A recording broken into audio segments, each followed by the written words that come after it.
When she saw the house, it spoke to her, crying out like a lost puppy. The locals called it the old haunted mansion, and Ginger simply said, "Well, I guess I'm living in the haunted house then." In 1969, Ginger, along with her family, would move into the abandoned Lamont Manor. A compulsion overtook her, channeling the need to restore the home to its former glory. Day and night, she would work, ensuring a perfect restoration.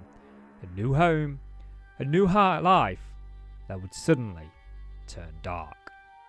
One day, as Ginger is alone in the home, making her way upstairs, just as she reaches a halfway point, she pauses, hearing a deep male voice calling her name. Alarmed, she continues, checking every room. Just as she finishes up searching all the bedrooms, she hears it again. Turning around, she is frozen in fear. There, stood in the hallway, right in front of her, was what she could only describe as a ghostly figure. Now, this wouldn't be the only time Ginger would see a spirit walk in her home. Weeks later, she'd invite 2 of her friends over. Leaving them alone in the living room, she went into the kitchen to get some snacks. Just as she grabbed the tray, she heard a blood-curdling scream echo from the living room.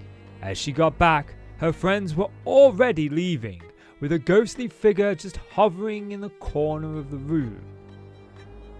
It wasn't just Ginger affected by the spirits in the house. Her husband, a once loving stepfather to her girls, now began playing a symphony of torment on the home's piano, finding any excuse he could to yell at his stepdaughters. One day, even going to the extremes of killing the family pet, just because the girls let it out.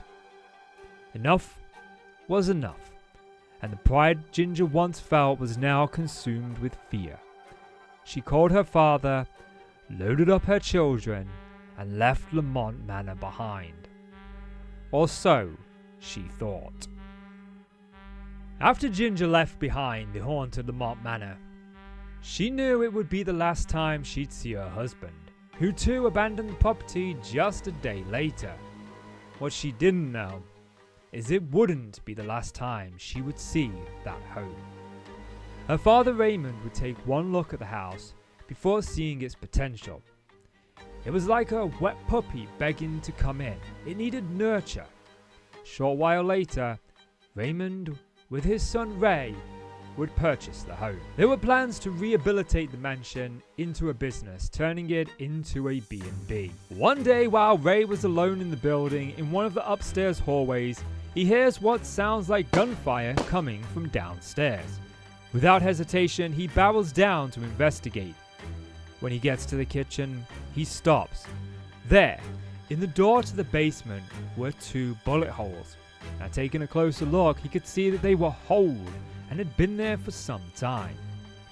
But he heard the gunshots as clear as day, along with what sounded like voices coming from this very room. And then, as he turned around, standing right in front of him was a ghostly figure. Terrified, Ray bolted for the door, getting in his camper and heading back home. Ray would keep what happened to him close to his chest, only finally revealing it when his sister Ginger would place him under hypnosis. Now, 2 members of the same family witnessed separate occurrences of the paranormal in the home formerly known as Lamont Manor. Fortunately, this wouldn't be the end for the family and the home. There was one final story to be told. Raymond himself didn't believe in the paranormal, but after both his daughter Ginger and son Ray had separate paranormal experiences, and physically watching as his son was under the spell of hypnosis, speaking in a voice that wasn't his own, Raymond couldn't deny it any longer.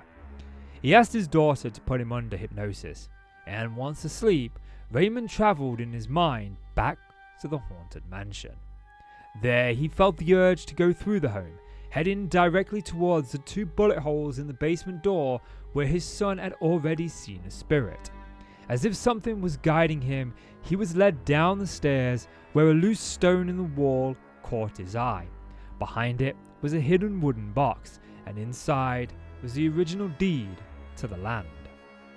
Feeling that this is what Lamont Mansion was trying to tell the family, they readied themselves for one final trip to the home. Convinced this deed had to be found, the family headed straight into the basement.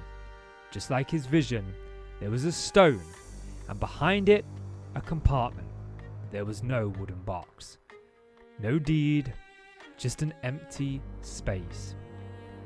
The family searched everywhere, checking anywhere they could think of, obsessed with finding this deed, but no matter where they checked, they couldn't find it. Feeling like they had given everything they could to this house, the family decided to leave summer wind behind. No deed was ever found, and in 1985, the mansion would burn to the ground.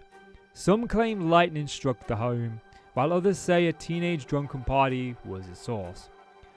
All we do know is the mystery of Lamont Manor will never be solved.